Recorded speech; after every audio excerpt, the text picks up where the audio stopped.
Bonjour à toutes et à tous. Dans ce 5e tuto, nous allons apprendre à utiliser l'outil tampon ou duplicateur. C'est un outil très intéressant dans la retouche de photographie. Il permet de dupliquer des objets ou de supprimer les défauts d'une image.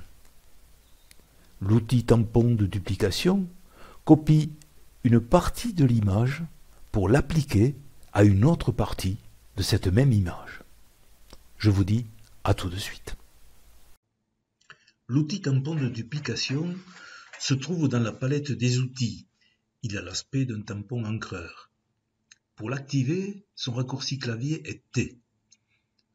Pour utiliser l'outil tampon de duplication, vous devez définir un point d'échantillonnage sur la zone dont vous voulez dupliquer les pixels pour les appliquer à une autre zone de l'image.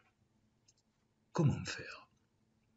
Placez le curseur sur la zone que vous voulez dupliquer, appuyez sur la touche CTRL, le curseur se transforme en un tampon encreur et en même temps, vous faites un clic avec le bouton gauche de la souris. Puis vous relâchez les deux touches. Placez-vous à l'endroit désiré, puis peindre avec l'outil tampon en maintenant le clic.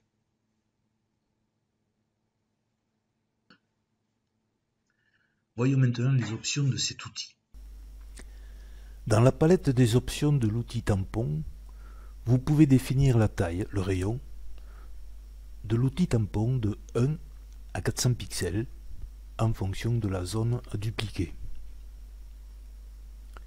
ainsi que sa transparence en réglant la pression.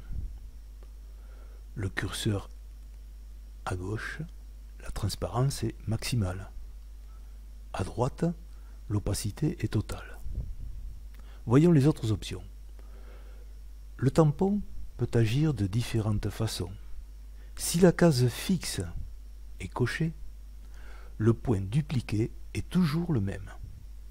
Quand on se déplace, on obtient une forme faite avec la même zone dupliquée. Dans ce cas, le pas, situé sous pression, est actif. Si le curseur du pas est au minimum, vers la gauche, et qu'on se déplace en faisant un clic glissé, on obtient un trait.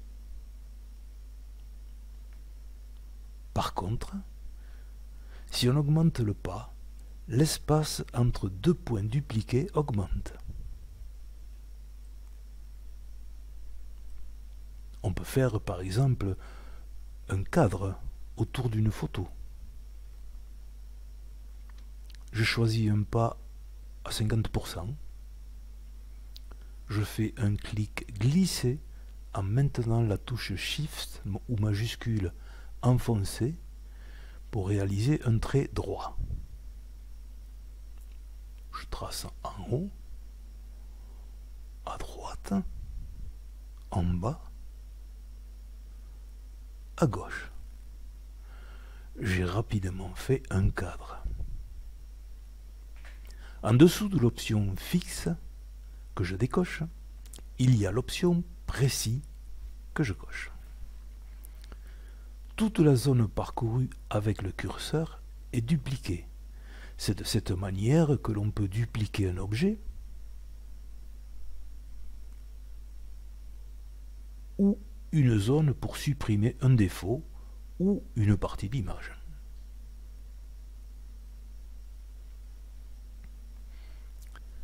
Ensuite, il y a l'option diffusion qui agit comme l'option précis, mais l'outil est à la fois tampon et aérographe. Il y a une dispersion qui se réalise. Enfin, l'option motif. Le tampon reproduit un motif. Dès qu'on coche la case motif, une fenêtre proposant des motifs s'ouvre. Cliquez sur le motif choisi, puis cliquez sur Ouvrir et peignez dans l'image. Le motif est dupliqué. Dans un prochain tutoriel, je vous propose de mettre en pratique une partie de ce que nous venons de voir. Voici une photo que j'ai trouvée sur le site Pexel, qui propose de nombreuses images de qualité, gratuites et libres de droit. Vous trouverez sous la vidéo dans les commentaires le lien pour la télécharger. Je vous montrerai comment supprimer le jeune homme qui se trouve sur le rocher en surplomb pour obtenir cette photo plus nature. Si vous avez des difficultés pour télécharger l'image, dites-le moi.